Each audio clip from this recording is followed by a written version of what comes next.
In Talent, Oregon, just steps from Broadway Alley, the lights come up. Rehearsal becomes performance. Process becomes story. And artists meet audience in the same room. This is Where Broadway Meets Talent. And welcome to Where Broadway Meets Talent, where we explore the artists, the process, and the creative work behind the productions here at Camelot Theatre in Talent, Oregon. I'm Brian O'Connor. Today we are taking a closer look at Camelot's summer musical, Kiss Me, Kate.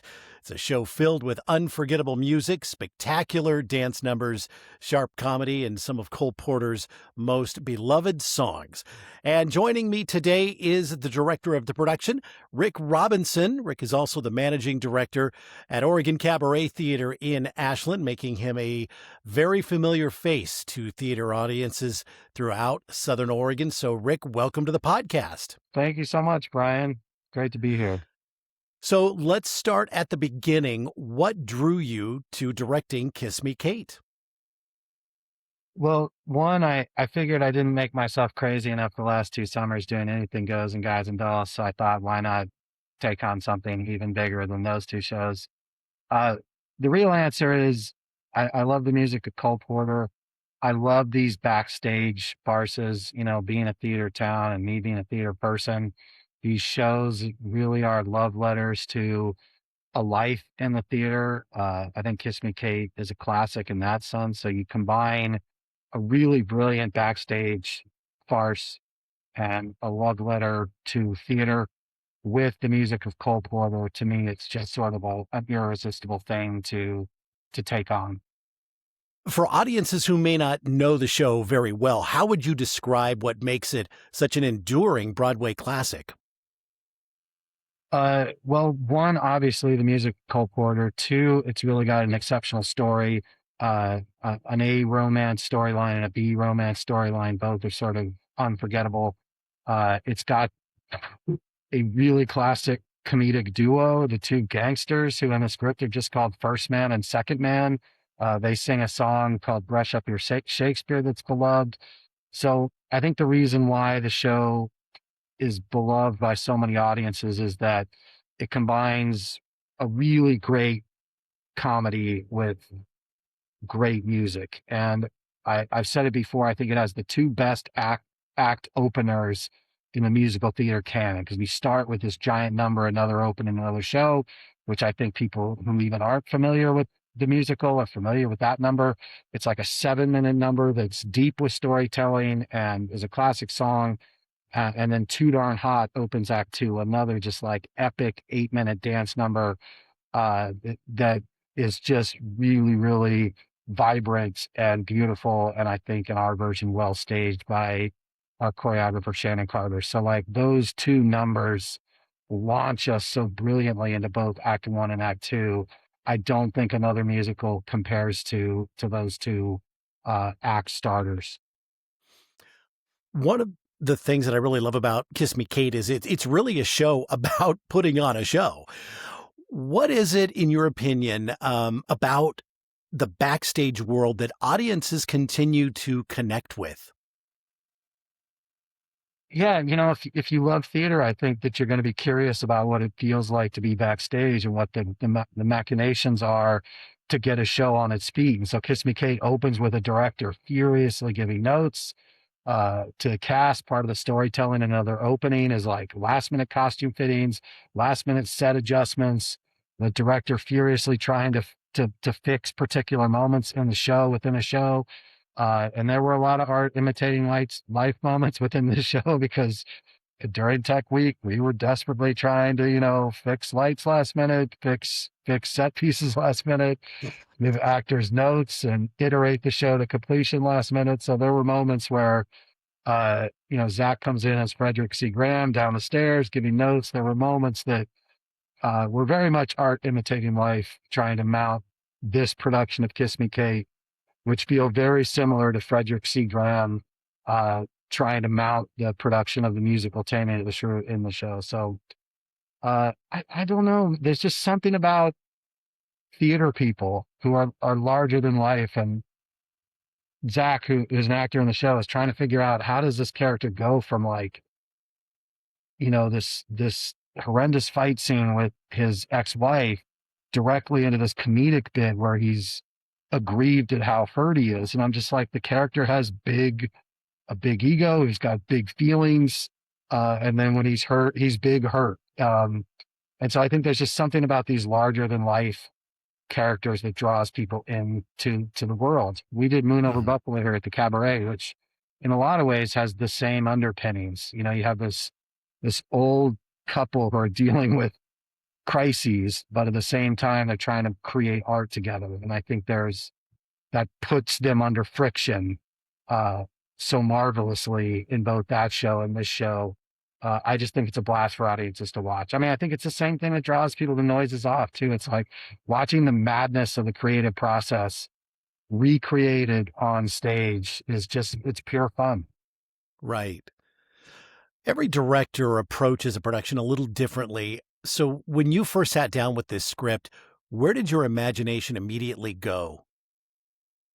Oh, that's a fun question. To me, it was how to really divide the real world of backstage versus the magical world of the show within a show. So to me, it was really trying to find a different vocabulary for where we're in the show versus when we're backstage, sort of the reality, the verisimilitude of the backstage stuff versus the grandeur of what these actors are like when they're performing.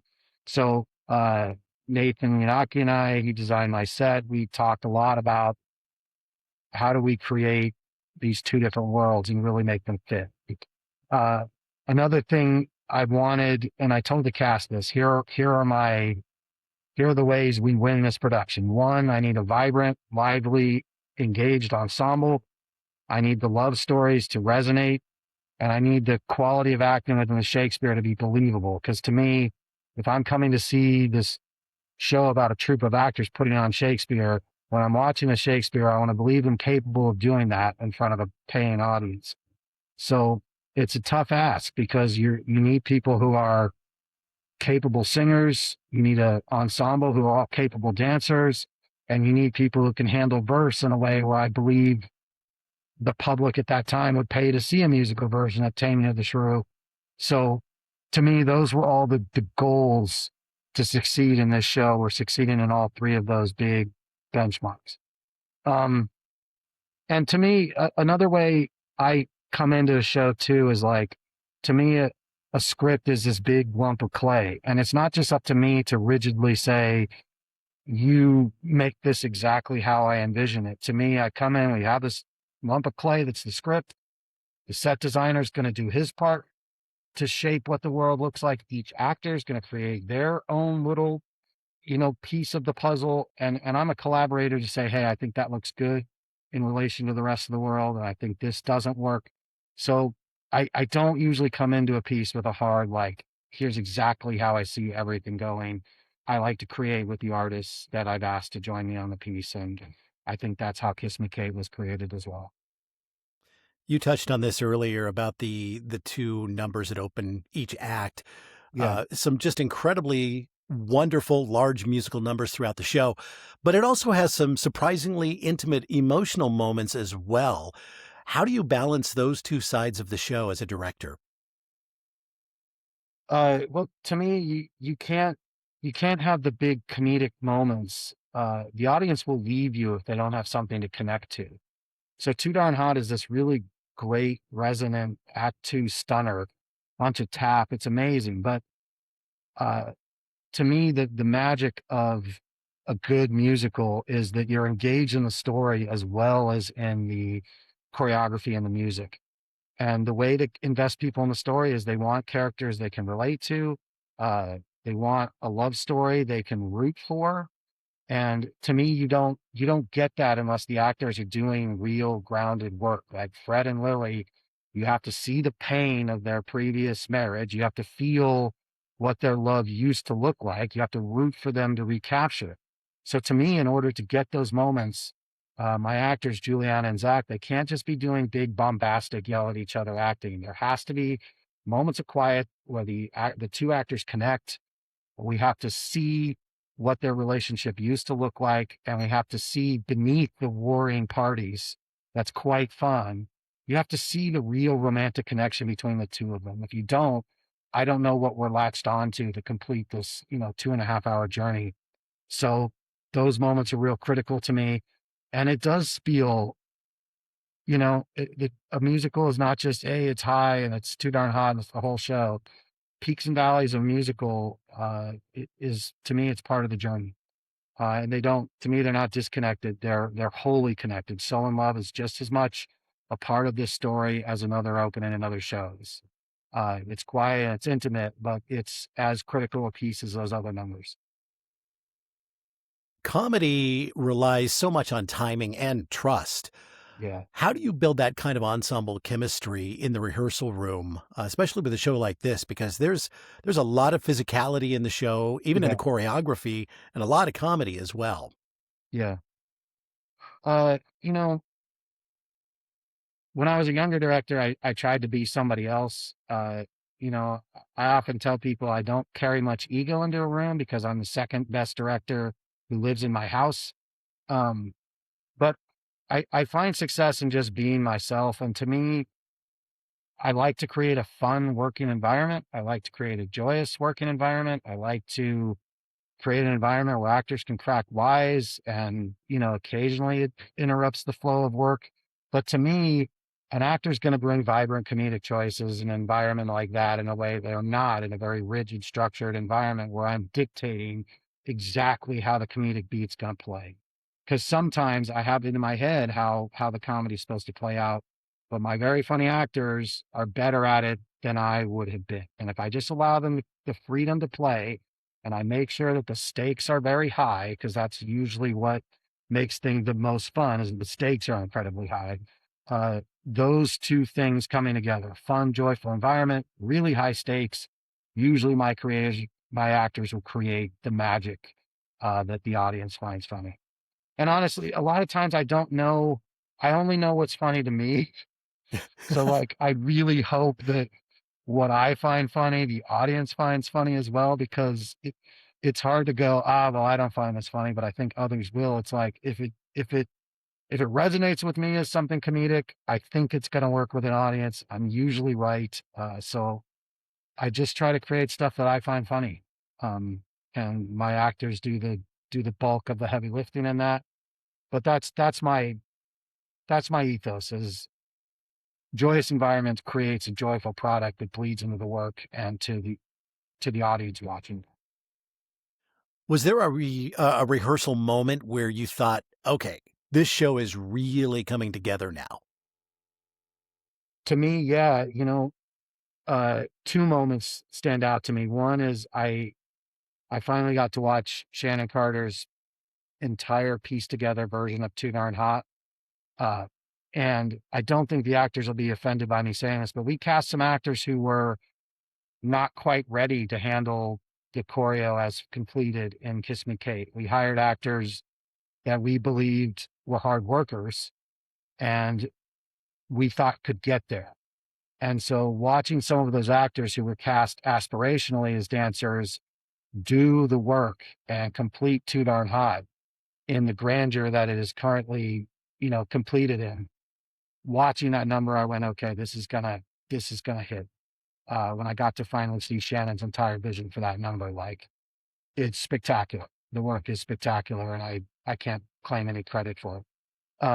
The other moment to me that resonated was Zach and Juliana's chemistry in Act One, Scene 6. It's the hardest scene emotionally in the show because they're just coming off stage. We just dealt with a little violence between the two performers, and then it spills out backstage, and we get to the quintessence of what their argument is, which is uh, he's got ego and he's got an arrogance about him in theater.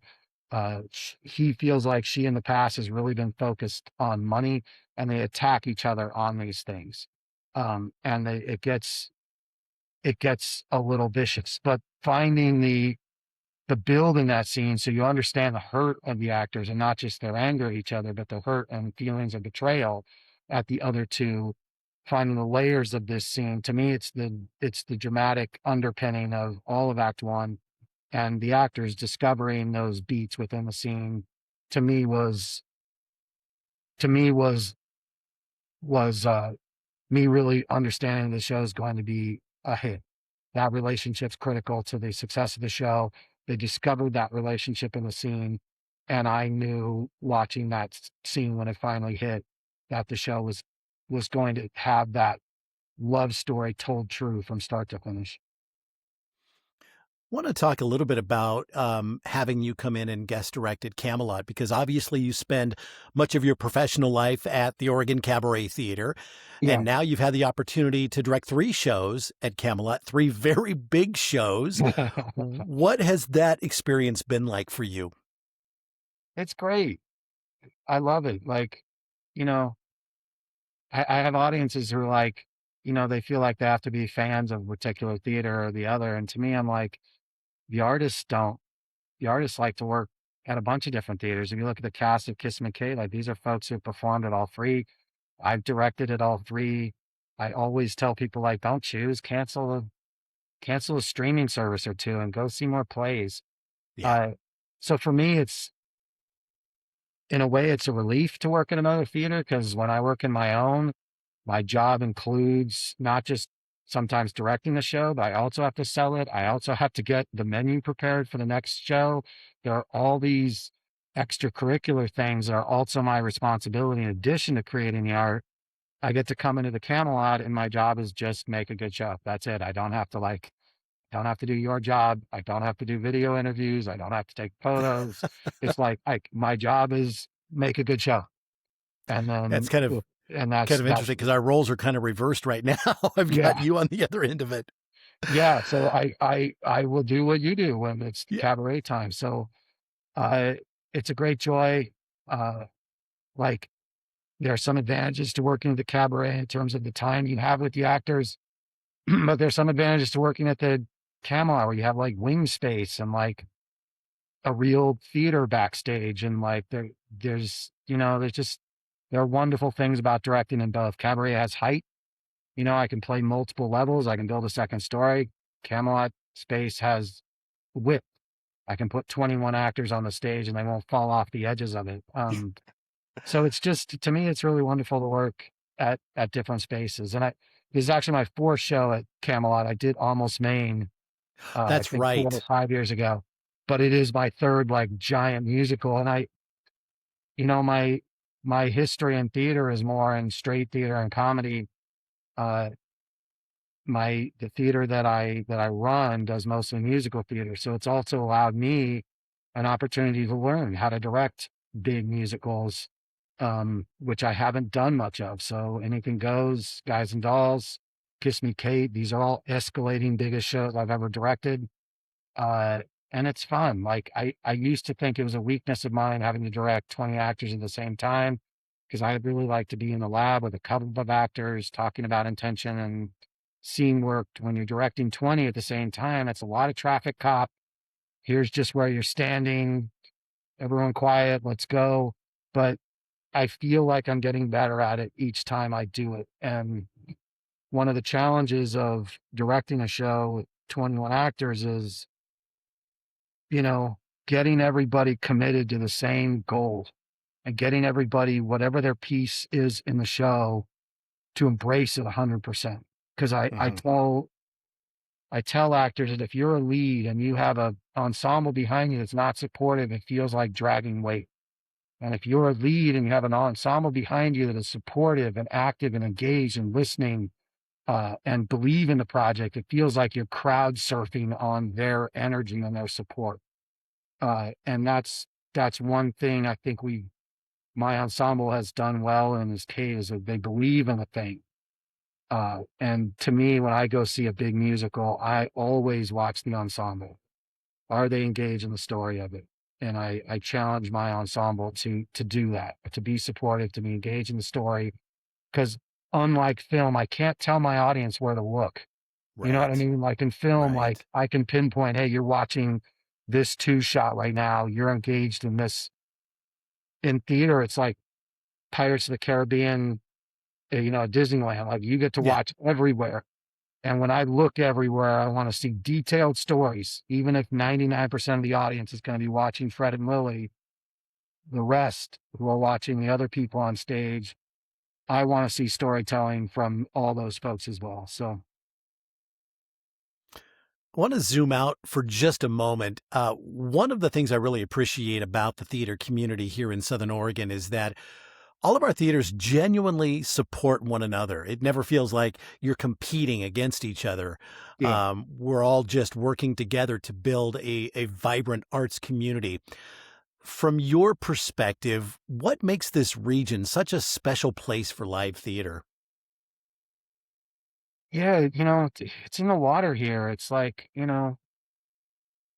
I have to go back to the founding of the Oregon Shakespeare Festival. Like Angus Bomer drew a circle and did boxing exhibitions and then some plays because his passion was live theater. And I think that the giant redwood in the community is the Oregon Shakespeare Festival, but there's such a vibrant things growing underneath the redwoods that for audiences to discover. So I think it starts with OSF, and it draws so many theatrical types to the region who love the Oregon Shakespeare Festival that there's so many great actors who live here and do work in theater outside of the Oregon Shakespeare Festival. So I think it starts there.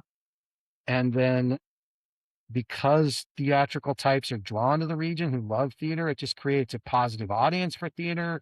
It creates artists who live and work in the Rogue Valley. So like per capita, we have more great actors than any region in the country, including New York City. Like per capita, for a region that's maybe 140,000 strong, there's so many fantastic actors and artists that I feel like can feed in and do great work, not just at the festival, but at the cabaret, at the Camelot, at Collaborative Theater Project, at Rogue Theater Company. There are just so many great artists wanting to do work, Right.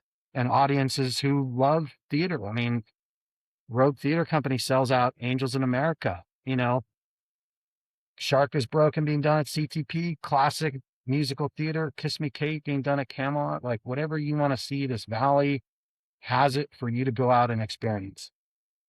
Yeah, I agree. I think every theater has its own artistic personality. How Yeah. would you describe what makes Oregon Cabaret so unique?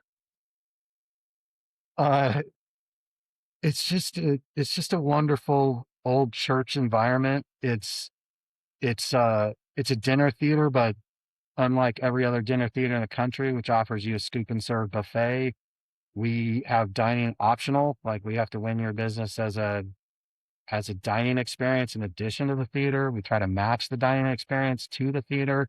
It's got this unique table seating vibe. So like you're sitting across from the people you come in to see the show with and enjoying like a pre-show thing, and then you turn and you watch the play.